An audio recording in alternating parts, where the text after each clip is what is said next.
Do you think that you can act without Congress and initiate a no-fly zone in Syria without congressional approval? You know, again, our goal would be to seek international permission, and we would come to the Congress and inform you and determine how best to approach this, whether or not we would want to get permission from the Congress. I think those are issues we would have to discuss as we decide what to do here. Well, I'm almost breathless about that, because what I heard you say is we're going to seek international approval, and then we'll come and tell the Congress what we might do, and we might seek congressional approval. No, well, I want to just say to you, that's a big dish. Wouldn't you agree? You've served in the Congress. Yeah. Wouldn't you agree that that's would be pretty breathtaking to the average American? So would you like to clarify that? But I've also served with Republican presidents and Democratic presidents who has always reserved the right to defend this country if necessary.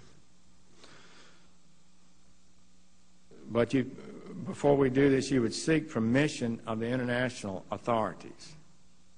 If we're working with an international coalition and we're working with NATO, we would want to be able to get appropriate permissions in order to be able to do that. That's something that, you know, all of these countries would want to have some kind of legal basis on which to act. What legal basis are you looking for?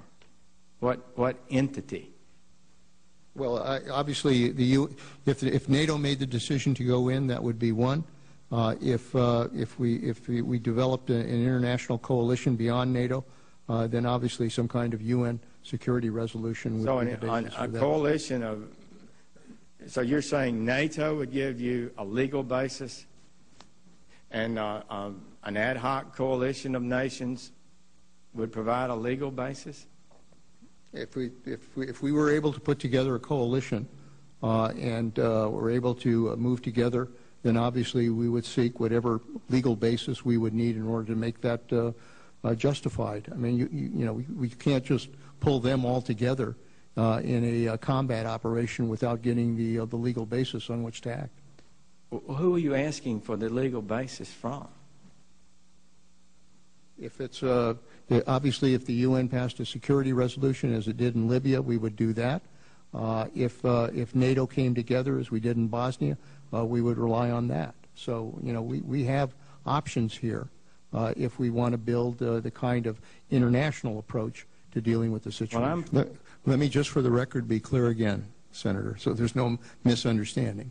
When it comes to the national defense of this country, the President of the United States has the authority under the Constitution to act to defend this country, and we will. If it comes to an operation where we're trying to build a coalition of nations to work together to go in and operate as we did in Libya or Bosnia, for that matter, Afghanistan, we want to do it with permissions either by NATO or by the international community.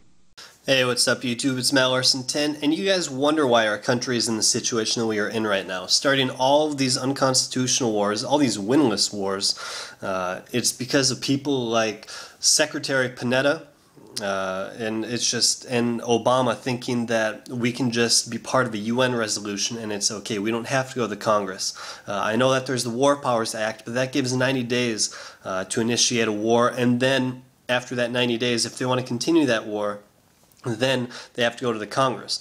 But they think that they can get around declaring war if they just call it a resolution or some type of, I guess, dispute over there. It's not a war, guys. It's just some type of no-fly zone, which is an act of war. It's the first act of war against a country. So, you guys, if you want to know why we're in such bad place, don't look farther than Secretary Panetta and Obama. Luckily, Mr. Sessions had the galls to stand up to him and really just tell him how it is that you guys can't do this. And he gave him chances to change what he said, to kind of backtrack and save his butt, but he just kept going with it.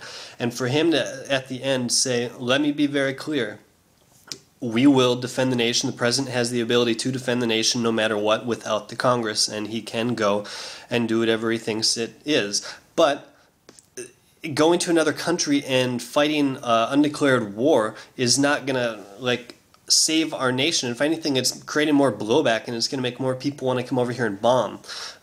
So what do you guys think? Is this guy following the Constitution? Does the UN have higher power over the Constitution? What do you think we should do about this? You guys can send it in a text or video response. I'd like to hear what you guys think. This is just, I never thought I would ever be hearing something like this coming out loud from an official. I know that behind the doors, stuff like this is said all the time, but for them to come out and say it in the public, I think that Obama needs to be impeached, and Secretary Panetta, all these guys need to go to prison. I mean, this is treason. This is a high crime. So make sure you guys thumbs up this video, share it with your friends, family, get it out there. This is some crazy stuff going on that's actually being talked out in public.